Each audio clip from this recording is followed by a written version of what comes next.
আমি এই মুহূর্তে যে জায়গাটিতে যাচ্ছি এটা একটি ভয়ানক একটি জায়গা, শত শত বছরের পুরাতন একটি জায়গা।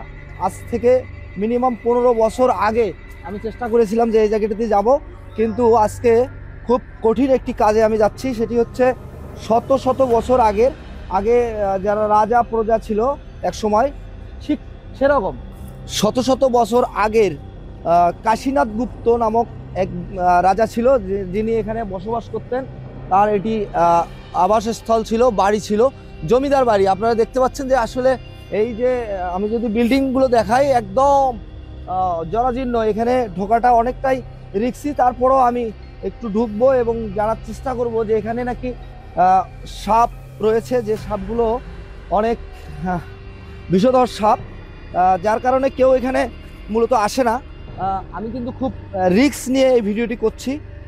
তারপরেও আমি যদি একটু আপনাদের দেখানোর জন্য এই শত শত বছর পুরাতন এই বাড়িটি, এই রাজার বাড়ি, কাশীনাথ গুপ্ত যিনি এখানে থাকতেন এবং এখান থেকে তার রাজ্য পরিচালনা করতেন। একটু ভিতরে আসো, দেখে আসো। দর্শক, আমার কিন্তু গা ছমছম করতেছে, ভয় লাগতেছে আসলে। এটি এটি এমন একটি জায়গা, দেখেন এখানে যদি আমি ঢুকি, এখানে কিন্তু সচরাচর কেউ আসার সাহস পায় না। যদি একটু দেখাও, এই বিল্ডিংটা দেখাও খুব সুন্দরভাবে। তুমি একটু এই পাশে আসো। আমি কিন্তু আসলে ভয় পাচ্ছি। অনেকটাই এই জরাজীর্ণ ঘর। এই হলো, এখানে সম্ভবত এই রাজা এখানে থাকতো।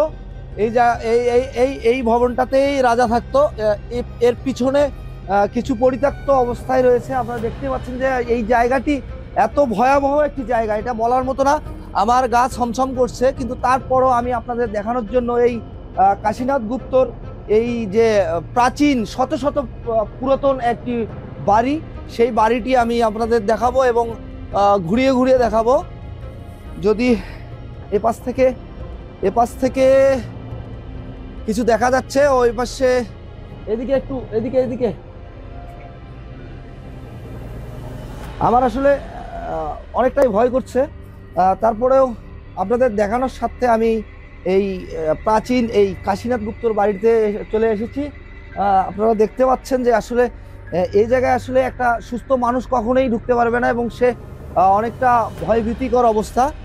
যদিও আমার কাছে রয়েছে, আমি আমার দেহ রক্ষার জন্য একটি সেফটি নিয়ে আসছি। যদিও এই সেফটিটা আসলে খুবই নগণ্য।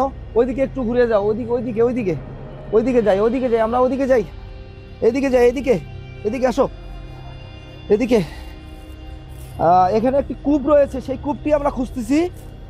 কূপটি আসলে পাবো কিনা জানি না, দেখানোর চেষ্টা করি। যদি এমন অবস্থা যে আসলে একদম জরাজীর্ণ, এখানে কিন্তু কেউ সচরাচর এই বিল্ডিংয়ে কেউ আসে না। কারণটা আসে না, এই জন্যই আসে না যে এখানে আসলে সাপ রয়েছে। সকলে জানে যে এখানে সাপ রয়েছে, বিষধর সাপ রয়েছে। এই সাপের ভয়ে কেউ এখানে আসে না। তারপরও আমি দর্শক আপনাদের দেখানোর উদ্দেশ্যে আমি এই অসাধ্যকে সাধন করার একটি চেষ্টা মাত্র আমার। আর যদি একটু ক্যামেরাগুলো ঘুরিয়ে ঘুরিয়ে দেখাও কি অবস্থা। এখানে আসলেই কোনোভাবেই এখানে সাধারণ মানুষ এখানে আসলে ঢোকার কথা না। এখানে আমি আসছি এবং আমার সহযোগিতায় যারা রয়েছে তাদের সহযোগিতায় আমি আপনাদের একটু দেখানোর চেষ্টা করছি মাত্র।